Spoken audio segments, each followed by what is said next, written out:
Hello, and welcome to another episode of the Spotlight series presented by the Black Podcasters Association, powered by Afros and Audio. This series is where we shine a spotlight on a Black podcast creative or professional from our online community. My name is Corey Gums, and I am the founder as well as your host. But before we introduce our guest for today, please make sure you like this episode, subscribe to our channel, and don't forget to tap the notification bell so that you can know when we bring you new content. Excuse me. Today, we would like to welcome Dionne Sanchez, the host of Words of Heart, a podcast about in depth conversations of inspiration with an emphasis on mental health. Dionne calls herself a warrior of change and is a poet and digital art student. But we can let Dionne tell us more about her story. So, to Dionne, welcome and thank you for being a part of our Spotlight series. So, Thank you so ideally, much. how you doing? I know we were having a little technical difficulty, so we started a few minutes late, but better late than never. I really, Absolutely. I know you signed up a long time ago, so I'm really excited to have you here on our new season, and I've been waiting to have this conversation with you, and I'm excited to learn more about what you do in your podcast. So I like to just jump right in. I guess the first thing I'm going to ask you is tell us a little bit about yourself and how you got started in podcasting. Sure. So, as Corey just mentioned, my name is Dionne Sanchez. I'm the host of the Words of Heart podcast. I launched my podcast August 23rd, 2020. So, like many fellow podcasters, I opted to choose podcasting during the pandemic.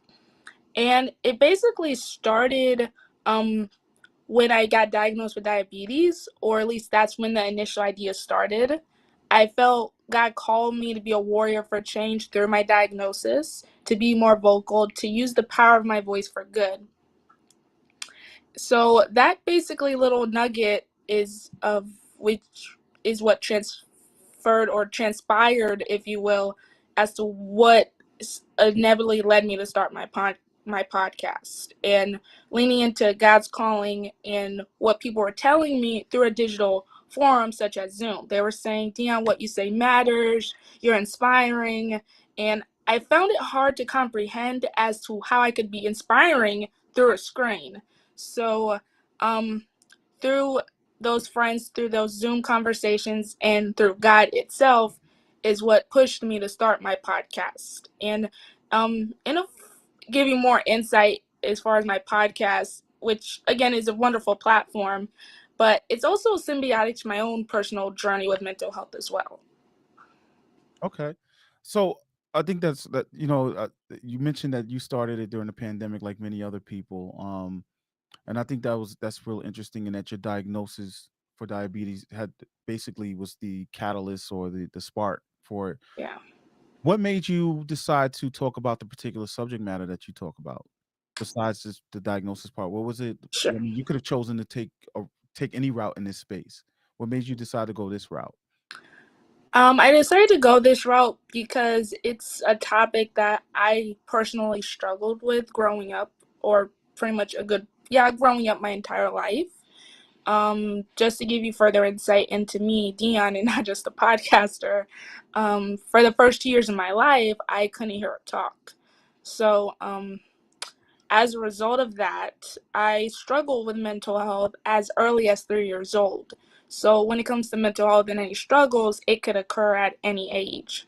So, um, I felt like really isolated and rejected from my peers. I couldn't get accepted. I felt alone and considered suicide and all the unfortunate scenarios one can come across. I experienced at a really early age. Um, and I mean, we get picked on for a variety of things when you're growing up, obviously. Four eyes, glasses, blue eyes, blue hair, Yeah.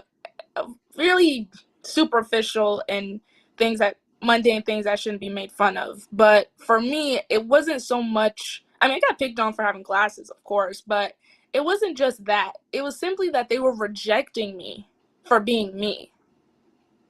It was just it. I took it a lot harder because I didn't ask to be different. I just it's how I was born. I learn and process things at a different rate than others, a slower rate, if I'm being more specific. And I was put into a specialized classroom with other kids with disabilities.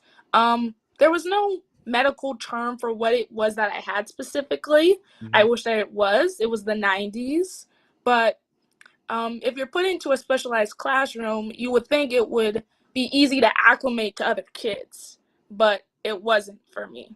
Kids would play together with their blocks, and when my dad would get ready to pick me up for therapy, speech or physical therapy, I would be playing by myself in a corner. And that being by myself dynamic continued to be the constant dynamic for the entirety of my life, really up until I got ready to go into high school. So to answer your question as far as why I picked mental health, it's something that connected to me really personally and strongly, and I feel like anyone struggles with it on a daily basis. I can't really think of any other topic that's far more important than that. Okay, I have a background. I've worked in with developmental disabilities and psych for over 10 years. Ran a group home, all that stuff. So that's one thing I learned during that time was that people struggle with different levels and different types of mental illness at different points in their lives as well. So I just think it was interesting. I actually was listening to your story on a I forgot the name of the podcast, but it was you told your story and I just thought it was amazing. I was like, wow, like when you talking about like learning how to talk and the struggles you had when your first couple of years in life and then the Yeah. struggles you went through in high school and stuff. Do you feel like that has helped you in because your podcast, how old is your podcast now? It's about a year old. It'll be two About years in August. Okay, well, congratulations. You Thank know, you. you've gotten past the mark. Many podcasters have it, but how do you feel like that journey that you've taken through your younger years has helped you in shaping the message and helping you um get across? You know, actually, let me ask this way: Okay. how's your unique journey from your youth helped you to be different than the majority of other mental health podcasts that are out there? Um, I think what has helped me is, and I'm just gonna be honest. I can't speak for all podcasters in this respect, but um, I have a really empathetic nature about me, and I'm also a Christian, so my heart is ingrained in me to help others in some capacity. Of course, growing up, I didn't know how I could help others. Um, I mean, volunteering and serving and all those other things you could do. But it's just been in me to help others. It's just been a part of me. And just wanting to be there for someone in a way that perhaps someone wasn't there for me. I'm just going to be frank here. Um, to extend that olive branch to acknowledge their existence. That's what I would have liked to happen to me. So I think what helps me kind of, I guess, in a way be unique and stand out is not only my own personal struggles with it, which could relate to every type of some sort of issue under the sun, but it's just my compassion for helping others. I think is what makes it truly special, and I show my character and my heart very much in every episode I do, and makes my guests feel welcome and comfortable to be vulnerable in such a broad capacity. So I think my character and my heart is what helps me stand out. So I can assume that's where the name of your podcast came from, right? Well, yes. You did mention to your listeners a few moments ago that I am a poet. So I had to get my vocal range somehow. Before I did get into podcasting, I did spoken word videos. Okay. Actually, in September 2019, which I guess was a little nugget into what was to come for the coming year, as far as me being in a vocal setting. So, poetry is really passionate and vulnerable, and I have a way with words. Hence the word part of the title. But also when it comes to helping others and giving advice, I speak from the heart. So, words of heart was pretty much a no-brainer in that sense. And as far as the digital capacity of it, I produce and edit and upload all my episodes, which I have much experience considering my field of study. And the cover art, I was able to tweak and update to make it stand out. So Okay. that's how my gifts sort of came into play as far as my podcast as well. Okay. So let's talk about your moniker, Warrior of Change. Let's learn more about that. What is that? What does that mean? What is that? Where did you come up with that? And what does it mean for you? And what does it mean in regards to your podcast? Sure. So, as I mentioned, my podcast really initially started, or the nugget, as far as what really fully began to start, was when I got diagnosed with diabetes. Mhm. Just to give you some insight for your audience, before I was diagnosed, I was literally on the precipice or cusp, if you will, of death. I could have died at any given moment. It seemed like my life was at a relatively somewhat normal level, and yet that all came crashing down the second I got sick. I was just about to turn 20. Actually, had just turned 24. It was my birthday, November, Christmas, all these holidays you're supposed to be happy for, and I couldn't be happy for. I was utterly, utterly miserable and, quite frankly, suffering. I was a skeleton. As not a lovely picture as that can be, that was the hardcore truth of my circumstances. So the fact that I was able to be alive in 2020, which I know we all have our own opinions on that and we want to hate it. I couldn't hate 2020 because there was a chance I couldn't witness 2020. So 2020, I got a chance to live my life, to keep telling my story through my diagnosis. And I think a warrior really symbolizes everything I am, pretty much, because I had to go through my birth and just being categorized as different. I had to overcome those obstacles, and I had to probably overcome an obstacle I wasn't prepared to face, and that was simply to continue living. Literally, I could have died, and yet somehow I kept on breathing another breath of air the next day. So a warrior, I felt, was just really personal to me in regards to everything I went through before I got diagnosed and in my life in general. But as far as the change part, I felt like because God gave me another chance to live my life, I had to do something with that life. I had to do more with the life I was given, more than I have done before. And I do have a compassion for helping others. And there are people who are silent or don't speak up and feel like they don't matter. So I felt like the warrior for change um, was like my calling, my purpose, or God's way of saying, hey, I gave you a chance to live your life again. Do something with it, make it have meaning to it. So I feel like obviously that led me to start my podcast. And what inevitably started as just a small idea, leaning into God's calling, to share my own personal struggles as far as how I felt my stories can help others, it evolved into so much more because we're all have our stories, we all have our struggles, we all are warriors in our own right as far as our stories are concerned.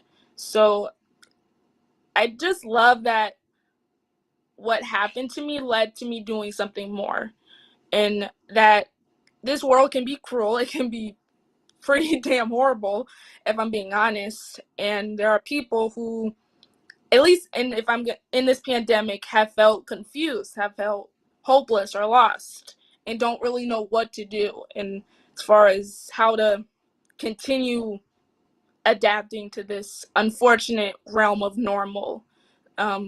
So I think through podcasting really opened the opportunity for others to try to get through the day a bit easier Mm-hmm.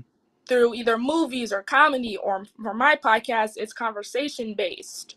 So I just, for my podcast personally, um, I like to see it as a form of acceptance and comfort, because I want my guests to know that I care about them and that I think their story and their voice has a purpose, and that like their existence is has meaning. Like, you're here for a reason. The world may silence you, but I'm not going to silence you.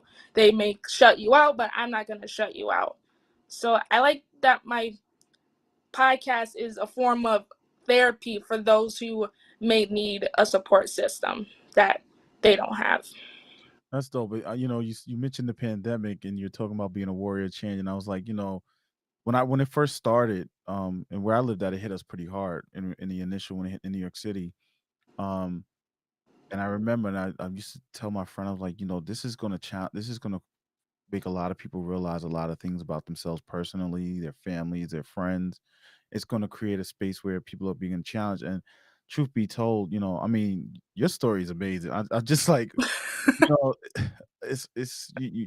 we have this going on, and then you have that going on. And I had surgery during the time of the pandemic, so I could only imagine how it was in the beginning, in 2020 for you, because hospitals and doctors were like very like, everything was just Yeah. sometimes harder, right? Than it was pre-pandemic, and even a little bit now. So, this we all kind of were like during that pandemic, we're kind of warriors of change, because this for many of us, this is enough something like this has never happened in our lifetime. So, it was a huge adjustment period. So when I saw you said warrior of change, I was like, okay, I like that.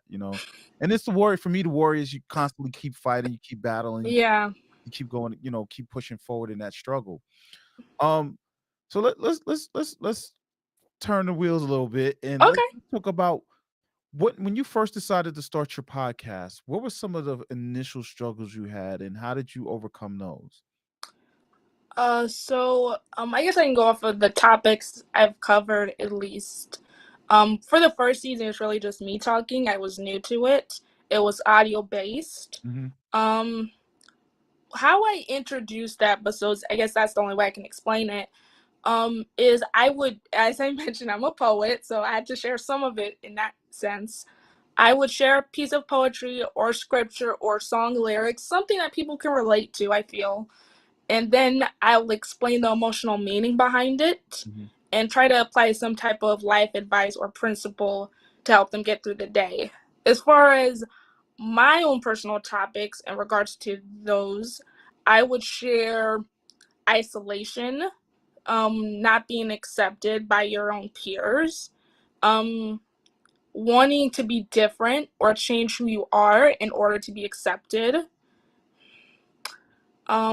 I also, what other topics did I cover? It was so it was a year ago, so it's so Just, far back. But well, I think I wanted, like, because I know starting a podcast, right? Especially when you're yeah, going through the things you were going through, you know, it's not, one of the biggest misconceptions is like, I mean, people can say just start it, right? Just hit record and get a mic, or just talking to a device. But when you start it, then you start to realize this is a little bit harder than I expected it to. yeah, it was a little harder than I expected because I tried to have a script. For those who may want to start a podcast, should I have a script? Should I not have a script? I was under the impression that you had to have a set script, Mhm. and I wrote everything down. I think I have the notes of my first episode written down somewhere, but it's not that simple because you have a script, but the key is to follow it, and I didn't follow it. I think my episodes made sense. There was heart behind it, obviously, but yeah, starting a podcast is not that simple, and I didn't have any background into podcasts in general. I didn't really listen to them, so I didn't know where to start with it. I just had a cell phone. I didn't have a microphone or a computer. Um, so yeah, starting a podcast is not easy, and I'm surprised I even did a first season, to be honest. But yes, as far as the formula to my episodes, I just try to use my own personal examples or experiences that I felt people can relate to. And then in the later seasons, because I'm like 3 seasons into it, Okay. um, if I felt there was a topic I could rework or reword better than I did. Um, So you basically repurposed your original content um, to a yeah, degree, and tweaked it. some of the um content. Like there was an episode called "Take Off the Mask." Um, for the like previous, I keep saying previous, for one of the latest seasons, because I'm in season 3. I went back to that particular episode and I just updated it and gave a different spin on it. Like I added Okay. catfish and how, or people putting on a mask in the pandemic, or something more relevant to today's Gotcha. culture. Gotcha. So, So during your season 3, how long is a season for you? so I'm laughing because the first season was about 15 episodes. Mm-hmm. The second season, and you're gonna laugh because everyone laughs when I say this. This keeping in mind that your girl has a lot of free time. At the time when I did start the second season and the first season for that matter, I didn't have a job.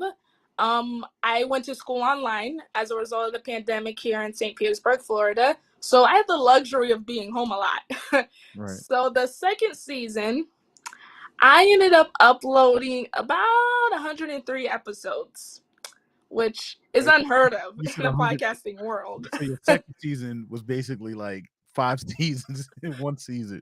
Yes, five seasons in one season. But I told myself I wasn't going to overdo it because now I have a job. So I actually have a job, and um, that's important to me. So the third season, it's funny you mentioned that because I haven't wrapped up the third season yet. I'm about 60 episodes into the third season. I wrapped up my last interview, I want to say 2 weeks ago or so. So it's just a matter of me doing the final episode, which I haven't done yet because I have a job, I have school, I'm starting to have more of a social life again. So, but I yeah, think that's this is unique as well because I have people, there's people in my community that have just hit their 100th episode, right? They've been doing this for a couple of years, yeah. and your first season is 100 plus episode, and your second season is 100 plus episode, and now your third season is what, 60 episodes in, you said? Yeah, I told myself I wasn't gonna overdo it like last season. Oh no, that's not overdoing it. um, and I think that's interesting because one of the things, me being a developer, helping people create podcasts and producing podcasts, is one of the biggest questions is, um, well, how many episodes are in a season? And I have to explain to people that, one, a season is your choice, right? You can decide to do once a week, Yeah, 52 episodes, once a week for the whole year. You can do the batch recording, and then you can release them as you feel as you want. You can do it once a month. People choose how they want to do the right. podcast to fit, especially when they have a very intense schedule. So I always tell people, well, to see what do you think is reasonable for you? And you say you didn't want to overdo it. But for you at the time, it was reasonable for you. So, and Yeah, I think that's always one of the biggest draws for me for podcasting is that you as the host, you as the showrunner, you as the person who created this, took your idea and turned it into this audio or video format. You decide what your show is going to be. For instance, when I started this show in our face, when we was on Facebook in the Facebook group, I was doing this twice a week, and it was so popular, people were just signing up. So in my brain, I'm just like, as long as people keep signing up, I'm going to keep doing it. And then it was started to interfere with certain things because I planned it poorly. I did one during the day and one in the evening on a Friday night and one on a Tuesday morning afternoon, thinking, let me catch the morning people, let me catch the evening people. And it started to become overwhelming, and I was so glad that we kind of had a lull after Christmas where it's just like people just didn't sign up. And I was like, this is an opportunity because I was always saying, when can I stop? When can I stop? Because it was just catching up to me. And when I didn't even realize how many episodes I did. I did 27 episodes of about wow. one, it wasn't until things slowed down that I was able to sit here and be like, oh shoot, this is the 20 or 26 or 27 episodes. And I was like, wow. And I think that experience for me personally helped me to, when I talk to clients, to sit here and say, listen, it's okay to do 13 episodes. It's okay to batch record. It's okay to slow down, figure out what's best for you. That's one reason why this season I was like, okay, I'm gonna give myself a 3 week break in between. I'm gonna give myself a 3 week break in between, and I'm only gonna do about 13 episodes. and that gives me and I changed the date and the time to make it on a day where I know it's easier for me and I'm not doing as Right. much work. So I think it's important that people like what you're saying is like you went ham, as we say in New York. You just you was, but so how many? Well, so I gotta ask this: Okay. how many days a week were you dropping an episode? I'm trying to do the math. I'm like, that's 2 a week if you do it that way. So, memories. So obviously the second season's like the most episodes in history. Um, and I started introducing guests into the show. I also got a laptop. I think my laptop is also why I was able to upload as much as I did. Yeah. Because before I didn't have a good laptop. So how many? I would do. I want to say about 4 interviews a week, so maybe 2 times a day or 3 times a day, which is pretty insane. But yeah, I would say about 4 times a week, or 4 or 5 interviews, give or take, a week, within a week, literally the same week. So, but yeah, I did a lot of episodes, but I told myself I wasn't gonna overdo it. This particular season, I've been doing it more so on the weekends and the evenings because, I mean, I work in aftercare here in Florida, so my job's during the day, and I also have school. So it just made more sense for me to do it in the evening and the weekends. But now that I'm actually done with the season, I still have to do my own personal episode for the finale. But a lot of things are coming up in my life. I start to finish school, have an internship for the summer. I'm getting a bit of a social life. It's going pretty well. So I want to keep that going. And I told myself it's okay to take a break. I don't have a co-host. I don't have an editor or an assistant. It's just me, and I'm just a regular college student here in Florida, just putting some much heart into what she does and helping others. So I wouldn't be much of a good mental health advocate if I didn't take a break for my own mental health. So, And that's something I learned when I was working in the field. That was always mental health days was always important because it's a lot to help other people with it, and you tend to bring it home with you sometimes. You tend to, it can get overwhelming, and I know that was one of the things for me towards the end of my career in that space. I was not gonna lie, I was kind of happy. It's like, okay, I don't have to, I'm diagnosing people left and right. You're dealing with things all day long, behaviors and stuff, and to finally get like a break and just like decompress from it. It was like, that was it was interesting. Like, so it is important, and I think that's really big to say, as a mental health advocate, I have to be aware of my own mental health and take breaks and stuff like that. Um, how did you so I'm still tripping over the amount of episodes you did. How did you because what was it that were they mainly solo podcasts? so, Or was it you a mixture of guests? And how did you go about getting guests for that? the guest, I can answer the guest answer. So the amount of episodes, um, the brunt of it is really guest episodes. I did do, at least for the last season. I'm trying to think of how many solo episodes I did. I want to say I maybe did 3 solo episodes, more or less, because I started introducing guests into the show. So it wasn't just about me anymore, really.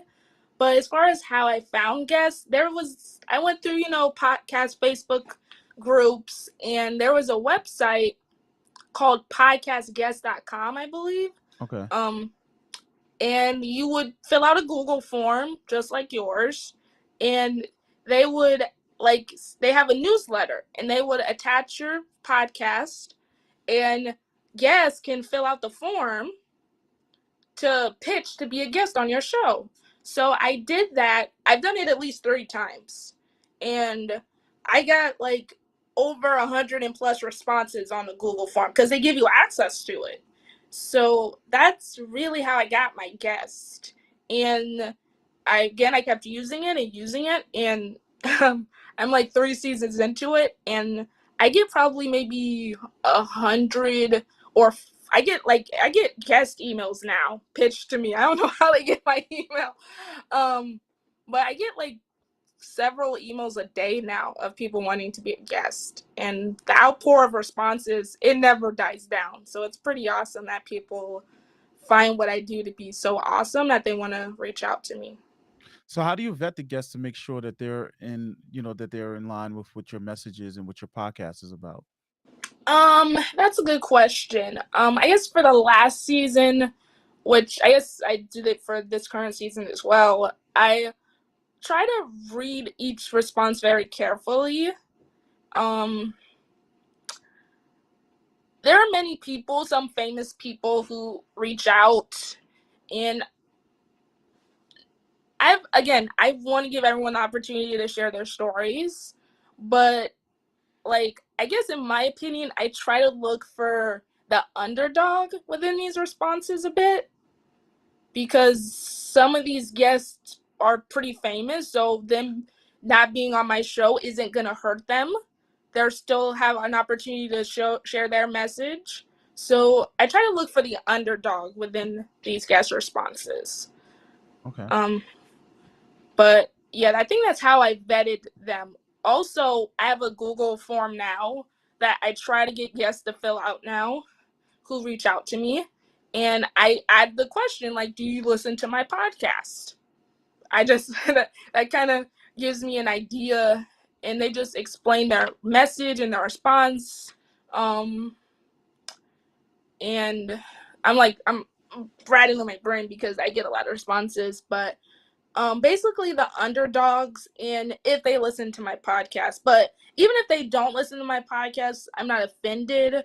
But I guess the underdogs, that's the best way I can answer that question. I'm not trying to No, I get disparage any guests that have reached out to no, me, it's interesting. but 'Cause you mentioned that you have people with names and followings that come, and I'm going to assume that some people you've chosen, some people you haven't, because they're not in line with your brand. Where a lot of people, I think that's important that people understand that part, because a lot of times we're trying to build our brand, we're trying to build our podcast, and yeah, if somebody with a name comes along, you want to jump in, and it's not always the proper fit. Um, the idea that you look for the underdog story is also a different approach, right? But yeah, I see it goes in line with what you're yeah, trying to do and the message you're trying to get across. So I think that's important. I'm just, like I said, I was just trying to figure out, like, that's right. because you do a lot of work on your podcast. I do. For the first season, I mentioned it's just audio, obviously, but once I got a new computer, it just updated everything. I do video now, audio. Zoom is how I do my interview specifically. I upload it to Facebook, YouTube, the regular hosting site, and if I do want to go the extra mile, because I'm me, I upload a mini preview on Instagram as well. But apparently, you can upload full videos on Instagram now. It Yeah, doesn't have to be 15 minutes, but I'm going to stick with the 15 minutes. I'm not trying to kill my following. But yeah. yes, I do a lot for my podcast. All right, that's dope. So, what are your plans for your podcast? Like, what can we expect? I mean, you're kind of wrapping up season 3, like you said. Yeah. Do you have any special plans for your next season, or do you have it? Are you do you have are you thinking of taking it to another level? Like, what are your plans for the Words of Heart? Sure. So for the next season, I would like to do this. I've connected with fellow podcasters who are in the area, who are from Tampa, Florida, which is right in my neck of the woods in St. Pete. So I would like to do in-person interviews. I've done collaborations. I had a special guest host for the first season. That's probably the only thing special or out of the ordinary I did. Um, I've appeared on other podcasts. So I think in-person interviews is what I would like to do, hopefully. Um, and perhaps attend a podcast convention. I did have the privilege of winning a recipient scholarship for the podcast movement evolution one, Mhm. but because of work and school, I didn't get a chance to fully immerse myself in it as much as I would have.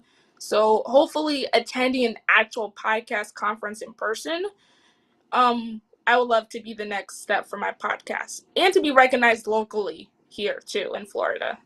That's the well, there's one not too far from you. Well, I don't know how far Orlando is, but Podfest is coming up soon, and then Yes. I'm also going to be speaking myself. I'm going to be speaking at Podwork. It's based out of New Jersey for podcasters in New Jersey. They have a conference. We also are in a partnership with Afros and Audio, who does their big festival. So, you're gonna have the year's just getting started. There's plenty of opportunities, and then She Podcast. There's a lot of conferences. There's a lot of great conferences out there that that you could definitely check out over the course of the year. So I hope you reach that goal, and maybe one day we could cross paths because I'm probably gonna be at a Yes. couple of those myself. So, Awesome. um, I think what you're doing is amazing. I checked out a couple of your episodes. I see what you're doing. It seems like people enjoy talking. What kind of response do you get from your guests? How have people been receiving your show? I mean, not your guests, your audience. How have people been receiving your show? I think people are receiving it really well. People and just I'm just gonna spit off the bag as far as my episodes. Um, what I've come to realize is when my guests are, sharing their stories and talking to me, they actually listen to my episodes. Like they reference previous episodes. Um, and I think them simply doing that shows that I am making a difference, that I am impacting others more so than I realize. They're like, "Oh, I listened to your episode," and I'm like starstruck. Like, I mean, obviously they're there to share their story and to share their brand.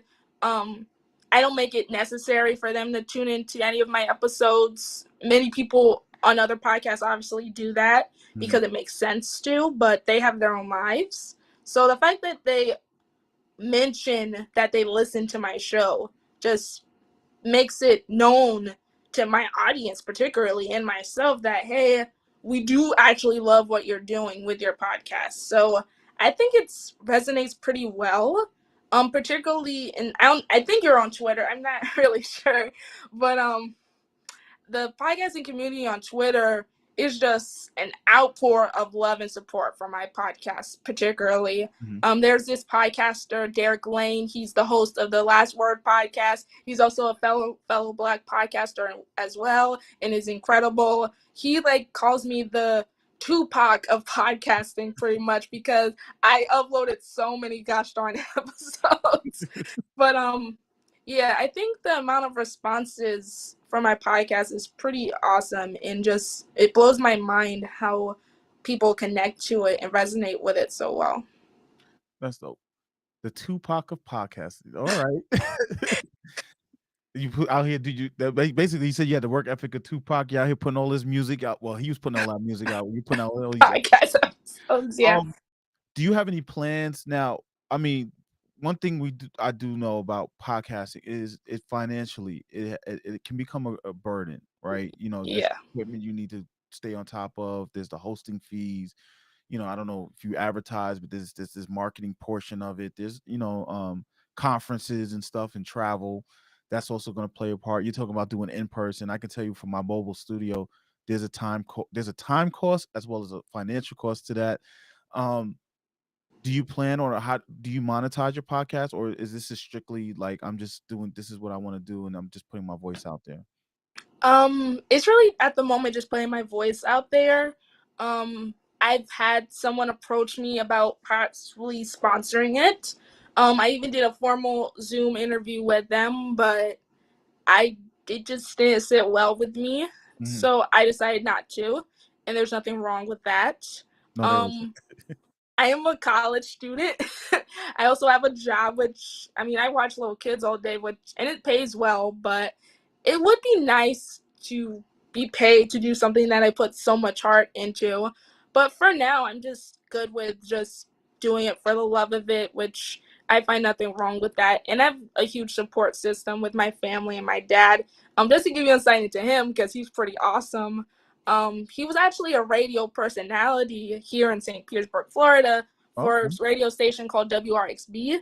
And by radio personality, I mean I know there's many facets of that particular world, but he was pretty well known. He even met like Brian McKnight, Destiny's Child before they disappeared or separated. Brandy, Janet Jackson, the whole nine of celebrities, LL Cool J. And as of now, he's actually a licensed mental health counselor. So I guess as far as the radio or technology realm, it doesn't go far from the tree as far as him being my Okay. father and me being his daughter. But Well, you have somebody you can go to on both sides to get yeah, some help or mentorship or ask questions, which is a lot of times a great resource to have. I know a lot of podcasters out here, they don't. That's one reason why I started the communities, because a lot of people just don't have a resource where they can fall back on and ask somebody questions. And I was trying to figure out a way to answer the pod fade oh, scenario that we see a lot in right. podcasting as well. So that's good. That's dope. It's good to have a father who's done interviews and who hosted guests and stuff like that, and who knows how to talk. And because before I even did this, I tried my own podcast years ago, and I was just like, I don't, you got to find your voice, you got to find your Right. cadence, you got to find these things to help you be able to have conversations, engaging conversations with people. I mean, And I've just to give you more insight into what was Dionne before podcasting.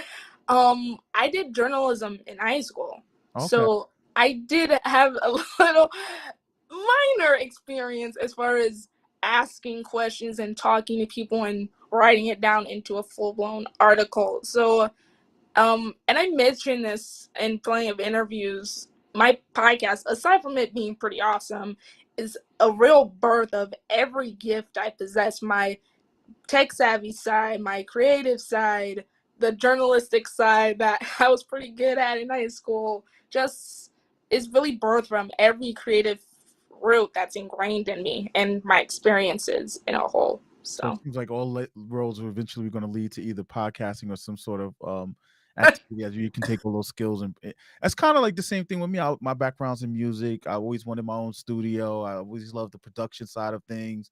So becoming a podcast producer and getting involved in this was like, it was a no brainer for me. It was like when I came up with the idea of my mobile podcast studio, it was like, okay, and I just went to the store and I asked questions, and we went through equipment, and I walked out there with my equipment. So it's good to see that. I like to hear that, because I think that's one of the biggest things with mental health as well, is you doing things that you love and you're passionate about, that you want to get up in the morning and do, and you look forward to doing, and you'll put a lot of time and effort into it without even realizing all the time and effort that you put into it, until somebody says, "Okay, you did 100 episodes." Then you're like, "Oh, I did." you know. But I think that's also another component, and that's something I really try to push with people. It's like, when people come to me and say they want to start, is this something that you're going to be passionate about? Because it requires a level of commitment, requires a level of work, and it's going to challenge you. It's going to it's going to make you. It's going to be almost a struggle. You're sitting here and you're recording all these episodes, and you're not getting a lot of listening. You're only seeing one download or 20 downloads a month or whatever. So it does have an effect on people's egos and mental health as well. So I mean, you're an inspiration. Your work ethic is an inspiration. I mean, it's phenomenal in this space. I'm sitting here thinking I did a little something like, yeah, I got 27 episodes under my belt in one season, but you're like, yeah, it's a pretty impressive. And and from what I've heard from the episodes I checked, it's a good podcast, right? It's not just 100 episodes of you just doing things. You're having genuine conversations. yeah. There's some really well informed guests on there, so you know, um, I really appreciate having you here. But I tend to wrap up the conversations with a couple questions. One, what does it mean for you to be a Black podcaster, and what does it mean for you to be in this space, as a woman and as a Black woman in this space? Um, and I've mentioned this. Actually, I've emailed, um, like the podcast hosting site, because I feel like, particularly as a Black female podcaster, um, or Afro Latino podcaster, because I'm also Puerto Rican as well. Um, Yeah. yeah, I gotta mention all ethnicities of me. But I feel like we're undervalued, or I guess I feel undervalued as far as they highlight specific people, but they overlook the indie podcasters specifically, I guess, if I'm going to be quite frank, because I consider myself an indie one. I don't have the luxuries of regular podcasters. I really put all my heart into it. I'm a college student. I don't drive. I got a part-time job. Like, I as far as to answer your question, I feel like we're undervalued. So I love and that I'm honored and privileged to be one of those special voices or special Black voices to shine a light on who I am as a person and just the community in general, as far as Black, Caucasian, Hispanic, everyone in general, because the world likes to be prejudiced and racist. And I'm not trying to scare your audience here, but it could be pretty judgmental and narrow minded. And I love that through my character and my race, that I can show the world that we're not just our skin tone, we're more than our skin tone. That just because I'm Black doesn't mean I'm less intelligent or more intelligent than you. I'm just as good as you. That's wonderful. You're not scaring anybody. These are the conversations. This is why we have the show in the first place. That's one of the main reasons is I want to expose as many Black creatives, podcast creatives, and professionals um, to the world to show that we have unique podcasts, we have unique voices, we have people of all kinds of levels that have been on this show. So you're not scaring anybody, and we want to hear these things, and we want people to know that know what you said. Like it's not about just your skin color, despite the name of everything that you see, Black podcasters and all that. This is really about us showing people that we have unique voices and unique points of views that transcend race and color as well. So I really appreciate that. Now, the most important part of this conversation, outside of just learning about who you are, is how can people find your podcast? How can they reach out to you? If they want to be a guest or if they want to send you some kind words, how can they get in touch with you? So how your guests can tune into the 100 and plus episodes and counting. Here are the ways to do that. Again, my name is Dionne Sanchez. My podcast is called Words of Heart. You can find us on Facebook, Gotcha. YouTube, wherever you listen to your podcasts, Apple, Spotify, Pandora. It's on any platform you can think of. It's not on the moon yet. I wish that was possible, but I do audio interviews, video interviews. As far as my social media, if you like more personal content, my Twitter is HeartWarrior24 right there on the screen, and my Instagram handle is Pop HeartWarrior25. back up. There you go. As far as how they can get in touch with me, any of those platforms I've mentioned is fairly more likely easier to get in contact with me. If you want to email me, I'll give that out. My email No, don't give is out your email. They can let oh them reach sorry out sorry because I sorry don't want any bots or you okay getting spammed okay like okay I'm crazy sorry and I'm stuff. sorry. But I'm gonna at um least protect that much. yes, But okay, but yes, any of those platforms I mentioned, they can get in contact me about being a guest or anything that's on their mind. that's wonderful. Dion, this has been a pleasure. I really appreciate learning more about you. Like again, when I listened to your story the other day, I was like, wow, like, like it was I think for me what stood out was, you said you didn't talk, you couldn't hear from when you was Yeah. 3 years old, and now you have a podcast and you're just talking and you're just expressing yourself. And I think that's a really big thing for people to really understand the journey that is taking you from point A to where you're at right now. So I appreciate that. Is there any advice, any last words you want to give to people watching or that will tune in later on? Sure. So I mention this in every interview, and it's personal to me and can connect to anybody. And that's basically this: you are a warrior in spite of your circumstances. Short and sweet. I was waiting for the whole. I was you just started off. I was like, okay, she's about to go in. But you know what? Short and sweet. Sometimes that's the best way to just hit people with information, right? You just or inspire them. You don't have to give a whole long speech. No, So I keep it I was short. like, I'm ready to get up and start running around the room. But Dionne, thank you again for being here. I really appreciate your time. Really appreciate you being on here. This has been a pleasure. I look forward to checking out your show a little bit more. Um, and just seeing you on the socials. I think I do follow you on Twitter and stuff. So we're definitely gonna reconnect. And I would definitely like to keep us in the know of what's going on with your podcast. And if you're hitting those goals that you set for yourself. as well. So again, everybody, make sure you check out Dionne Sanchez, Words of Heart on all platforms of Apple, Spotify. Support the podcast. Check it out. It's amazing. She has some great conversations on there. And again, Dionne, thank you. So we're gonna wrap up. Thank you for checking out the show, the Spotlight. Tune into our next show. Tune into our show every Sunday at 7 p.m. Eastern here on our YouTube channel. Make sure you like, tap the notification bell, subscribe to stay notified. And if you haven't become a member of the Black Podcasters Association, stop playing and go to the blackpodcastersassociation.com. We have a ton of perks. We have wonderful conversations. We have a book club. We have courses. We have workshops we're doing. It's a great place to come and learn and converge with other Black podcasters. My name is Corey Gums. Have a good night, and thank you for tuning in.